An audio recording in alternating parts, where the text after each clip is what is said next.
Welcome back. This is Stu. This is Jay. And you're listening to Riders of the Dawn. What is this, 3? Yeah, this is episode 3, and I think today we are going to talk about characters, and specifically how to write characters, what they're good for in your story, what you may like about them when you're reading, and generally how to create good three-dimensional characters that people like.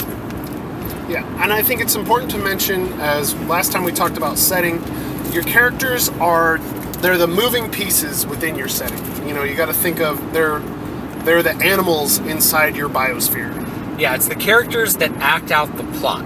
The characters are the actors of a plot. And although I guess you could conceive of a story where like the actor has nothing to do with the plot, a good story, in most stories, the characters are the ones who are actually making the plot happen. So I view it as kind of a hierarchy. The setting creates the characters create the plot. So when you're creating your character, I think it's really important to understand who he or she is and what he or she is going to view as capable, or what is possible and what they're capable of, their strengths and weaknesses, because that in turn is going to determine how the plot is going to unfold. And if you don't want to break a reader's immersion, you don't want to take them out of the story, they need to be having actions that make sense for their character to do. Yeah, if one of your characters is a religious man, you wouldn't have him just walking around committing mortal sins. Yeah, oh, maybe not a truly religious man. You could have like a priest that's a bad guy, but he's not like he's not pious in any way. Yeah, he's not pious. Yeah, it's just his job.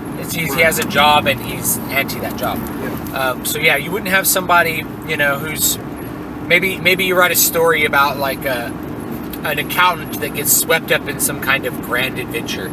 You wouldn't the reader wouldn't believe that he'd be able to accurately fire a sniper rifle and kill someone at 500 yards or something, right? Having never fired a rifle before. Right. So it's those sort of little. I mean, that's not a little thing; it's a big thing. But it's those sorts of things that can really make people not interested in the plot or not believe some plot point, because if it doesn't fit with what you've clearly exposed with the characters. The other thing I'll say about characters is that I think characters are really important, because characters are the person to whom the reader, or if you're writing outside of if you're writing for like a movie or something like that, if you're doing film or play, the character is who that person gets attached to, regardless of whatever format. So your audience is relating to. Yeah, it's who the audience relates to. That's the person that they're interested in. And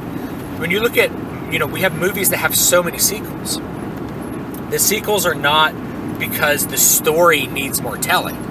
The sequels are almost always because people like the characters and they liked the way that first movie panned out, and studios also like to make a lot of money. So you come out with a sequel that lets you see more of the characters that people like. And let's be honest, everyone just loves Iron Man. Not everyone loves Iron Man. There's a bunch of people who like the Iron Man comics who do not like the Iron Man. Do not like that. Well, okay. One thing about characters I think is important to make a distinction between is the character that you're writing expositional, or is your character moving the plot forward? So one type of expositional character you might see a lot of is a Connecticut Yankee in King Arthur's court. Oh yeah, so the viewpoint character is there so that you can have things explained. Yeah, so that you can explain to the audience what is happening, because the layperson isn't going to understand the inner workings of King Arthur's court, but you can, without breaking the illusion of the story, explain it to this character who exists there without destroying your reader's perception of what's happening. Yeah, without kind of taking them out of the story. Now, so yeah, that's almost become like a fantasy trope, to the point where, like, when I see it happen, I kind of want to put the book down, because I've seen it so much, and it becomes such a tired device. Let's take a person from our world and we'll put him in the other world. Right. See what happens. Well, but I think of it's like the papyrus font. There's nothing definitively bad about the font. You just or the trope. You see it so often that when you see it, you just kind of expect what's going to happen, and you're kind of tired of it. Yeah. Another example of this is where you take kind of the plot character, and if we're talking about this in kind of a meter, you have an expositional character, and on the flip side, you have a plot character. So, for example, Aragorn in Lord of the Rings is a plot character. He's moving the plot forward.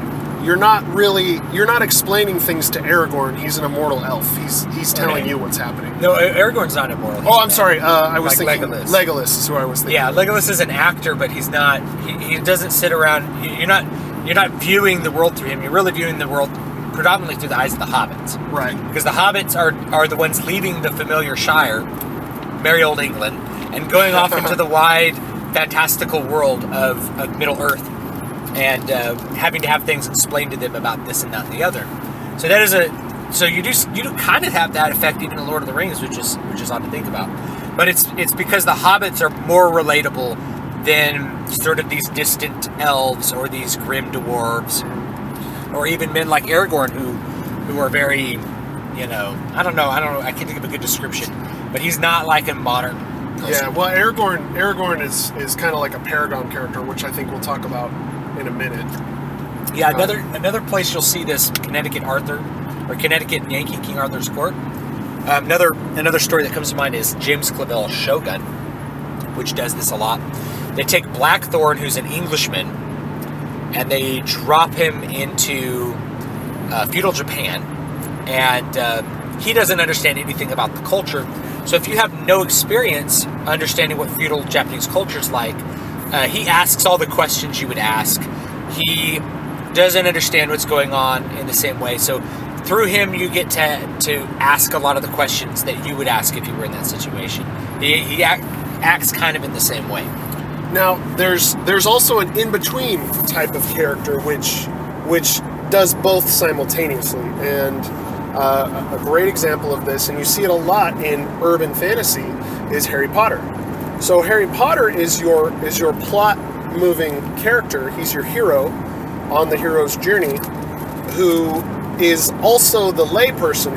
He doesn't understand magic, so you're spending a majority of the story teaching the main character about the world that he's actually living in. So he's from that you're exposing the setting to the reader, which is great, because then you're really relating to that character who you want to see grow and you want to see reach his peak in the story.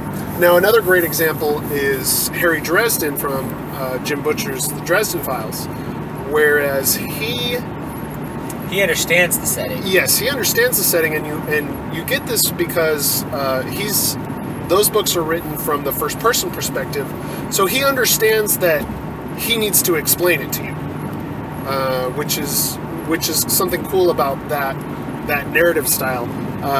He's going through the motions of what's happening, and then also explaining to you the fantastical things that are happening. And then the further along you get in that series, you both the reader and the character get hit with surprises that are really fun.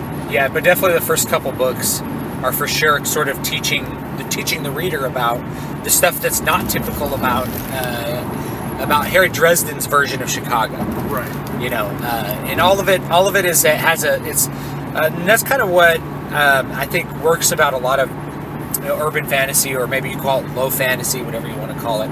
You have the familiar with the unfamiliar, so you always have some point of reference to understand what's happening, or understand the setting, if you're somewhat familiar with whatever culture that setting is with. In this case, like modern United States. Yeah, modern, urban, developed area.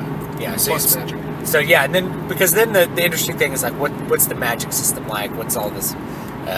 What's all the fantastical elements? Because you're already familiar with like the way it looks. You can easily imagine what Chicago looks like. It looks like most heavily developed urban centers in America, or even in Europe to a certain degree as well.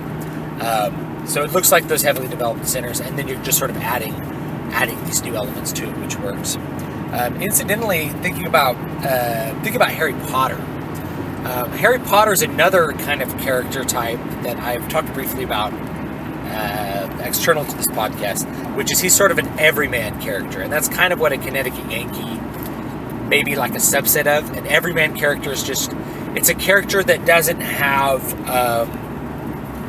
that's very average, that most people can relate to, that's not particularly exceptional at anything.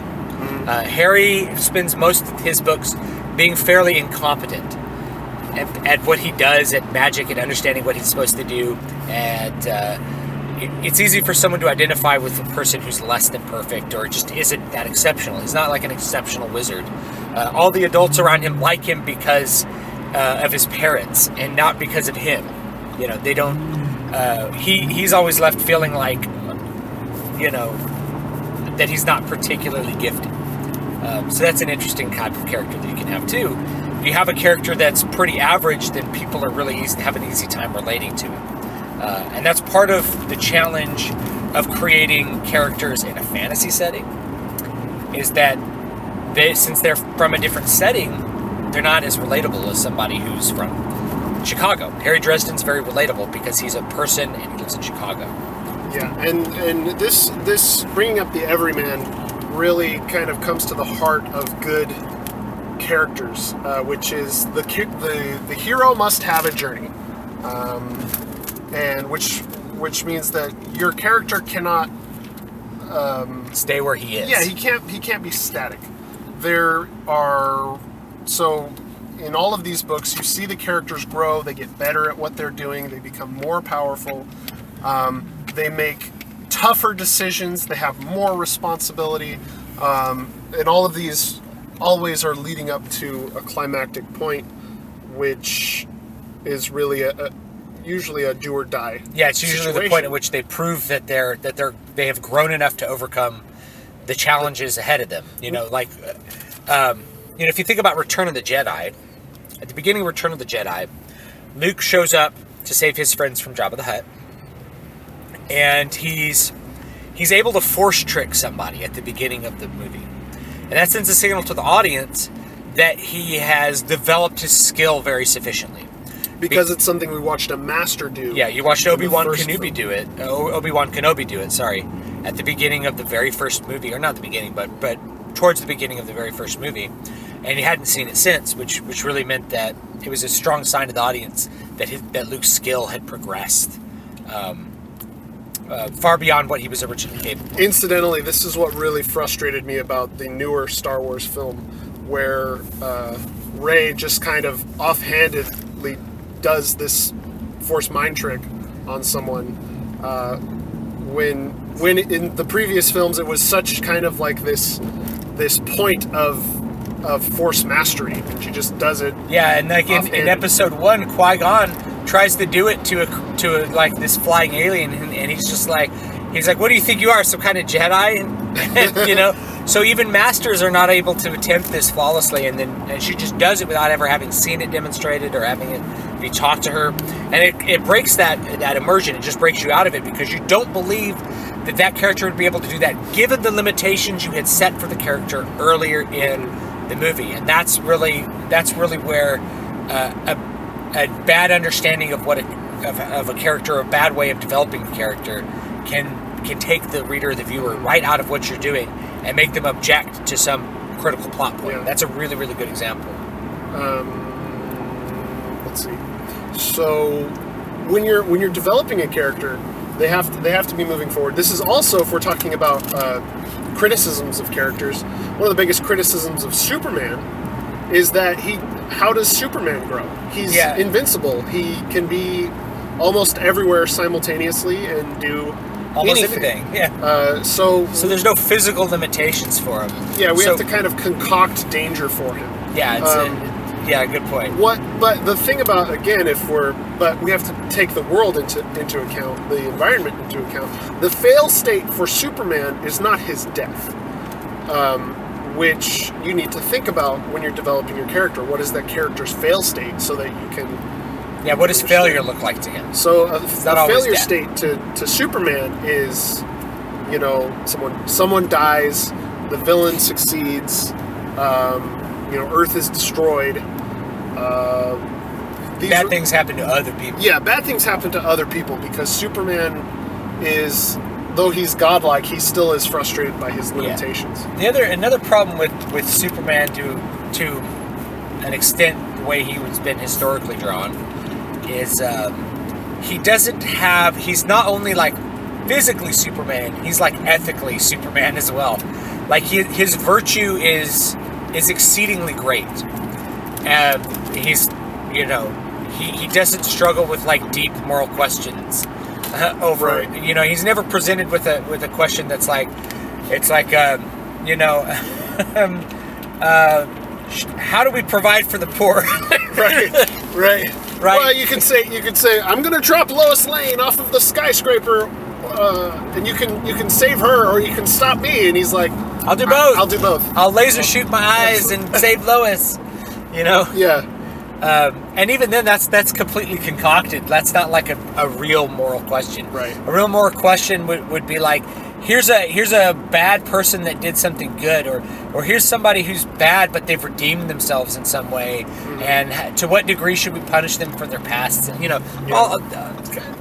you could spend hours concocting moral questions that Superman's never been faced with. But yeah, I mean that's the way he's traditionally drawn, is he doesn't have moral failings either, which to me, I mean, it makes for a character that was designed to appeal to children, and at some point the children grew up, and then what do you do when your audience has grown up into adulthood, which is kind of the comic book audience in general at this point. Yeah, it's like it's for adults now. It's like, but wait, it's like, well, the kids who read the comics grew up. That's what happened. Well, as we go forward talking about characters, do we want to talk about how environment affects characters, or do we want to talk more about specific characters like anti-heroes maybe? I think it's, you could spend like a long time talking about character types, especially the anti-hero. We've talked about a couple of character types, but the way that the characters work, I think, is probably a slightly better focus. So if you think about them, how do you characterize, how do you draw a good character, rather than like thinking of these sort of archetypical character types like Everyman or like anti-hero, those sorts of stuff. I think a good character contains, because we mentioned the growth curve, a good character contains flaws that can be worked on, and flaws which hinder them, and including the flaw of failed judgment, which is being unable to make the proper decision. And I think that's a flaw that most people have, even when you're dealing with like Paragon-like characters, like in Star Trek, where the characters are very fully developed. They don't have a lot of growth to do, but they struggle over the moral questions, and they struggle over having good judgment about an uncertain future. Right. For example, Captain Picard doesn't have a whole lot of room that he needs to grow in morally. He has a very strict moral compass, and that's why he's the perfect captain of the Enterprise, because he has the background to make the tough decisions that you need him to make as a character, but he still struggles with the decision, and you see him fight not only with himself but with the rest of his crew in order to do what is right, even though it's not. Right. It doesn't have good outcomes for everyone involved. Right. So, for example, there's an episode early on in The Next Generation where the crew is on shore leave at this kind of utopian planet where they have laws, but they only have one punishment, and that punishment is death. Yeah. So Wesley Crusher steps on the grass and is committed to death. And of course, the Federation thinks that this is ridiculous. However, they're bound by their prime directive. So not interfere. So in not allowing them to kill Wesley Crusher, they are violating the prime directive. And then of course there's a super being above, right, that could totally destroy them. And what Picard has to do, and that's the moral question, is like, do I violate my principles to save someone I care about, or do I basically suffer the damnation of allowing someone I care about to die needlessly because of a principle that didn't see this situation coming. Right. And what he ended up doing was trying to convince the God being that justice must have exceptions because there's too many different variations for there to be all-encompassing justice. And that makes their moral point, the moral point that they had in the video, which is that, justice can't have one particular punishment because people are too different and situations are too different. It was a really, really good episode. Yeah. So, Paragon characters are really interesting because their growth curve is different. They're constantly struggling with the moral dilemma. They're driving the plot forward, but not through their trying to overcome their own flaws. Right. So, for example, in Star Trek, let's just continue on with Star Trek. Worf is a fully fleshed out character. Now, actually, I would say that Worf does grow, but he is a Paragon type character. He's a warrior caste Klingon who his solution to everything is to die honorably in battle. Right. So it's a good day to die. It is a good day to die. Photon torpedoes are ready, Captain. He's like, that won't be necessary. Lieutenant.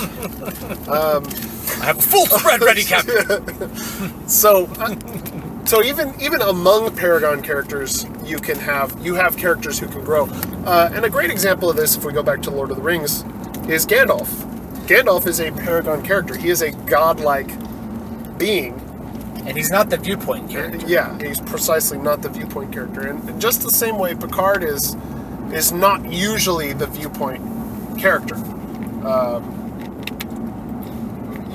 Most of the time, I mean, he's a central character, but usually the episodes are centered more around, Geordi or Data or Riker having to, Riker having to overcome some personal flaw, like some space STD because he sleeps with all aliens. Yeah, all. Well, I mean, what I find funny is that there's so much biological compatibility among aliens. I don't know. They must be really great at birth control. It's like this convergent evolution is no joke. Yeah. But what's really important, I think, especially for characters, is that the characters must act within the limits of their setting, of their environment. So a great example of this is in James S.A. Corey's series of novels, The Expanse. This is a sci-fi series where a certain set of humans have colonized the belt of the solar system, and they've spent a couple generations out there to the point where they're still humans, but because they've been born and grow up in zero G, their bone density is different. They have longer limbs because their bones weren't compacted by gravity. No muscle tone. Living down the well, as they say, the gravity well. So you see these characters, and because of that, certain characters cannot set foot on a planet because the gravity. Really defined. Yeah, the gravity would kill them. And this goes back to the criticism of the newer Star Wars movies. Because it's really, really important that your characters live within this set of rules that you give them, called the environment. Whatever that environment happens to be. And that's why, I mean, like, we could probably talk about this in another podcast. That's why when you're writing fantasy, creating limitations that the reader's able to understand helps keep expectations in check and keep a sense of tension going in the story. If characters can do anything at any time, then there's really no fear that outcomes are going to be different from what's expected, which makes you kind of not care about turning the page. Yeah. Which is also really important. Make sure that even though you write characters that have room to grow, don't make them so whiny that you don't want to turn the page. Yeah, and that's another thing about characters too, is that you don't want to, you want to avoid having a Mary Sue that's like a character that's just magically good at everything for no reason. you can have really competent characters, but you got to have a good reason. Nobody's good at everything. So if somebody's a really good martial artist, they may not be so good at calculus. If you're good at too many things for no reason, then people aren't going to believe that character. But you don't want to go the other side, which is to make characters complete like Untermensch, like complete subhumans that are horrible people and suck at everything, and call it an anti-hero. You want to have something that generally, you're going to want to have something that a reader can attach themselves to with that character. That they can identify with, both in limitations but in strengths. You want to have something that's admirable about your characters, even if they're an anti-hero. I think what makes an anti-hero is that the things that are admirable about them are not the things that are normally admirable about a hero. You may really appreciate a character's like ruthlessness because it's satisfying to see them be ruthless and get what they want, get what they're striving for. You may really like the character's, dedication to evil if they're like a particularly evil character. It may be somewhat cool to like watch them be evil. But there has to be something that the character is attracted to on a certain level. Otherwise, there has to be something a reader is attracted to.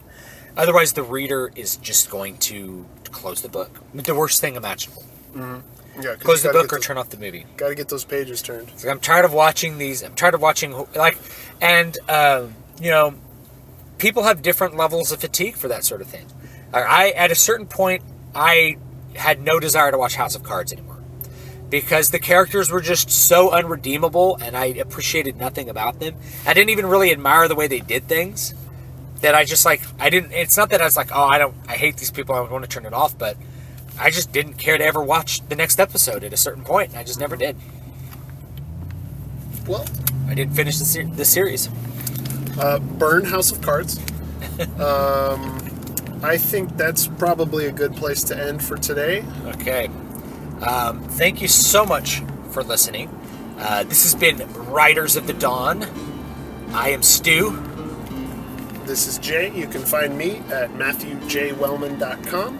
And you can find me at DavidVStewart.com or DVSPress.com. And you can email me at Stu, S-T-U, at DavidVStewart.com. This has been Riders of the Dawn. Thank you for joining us.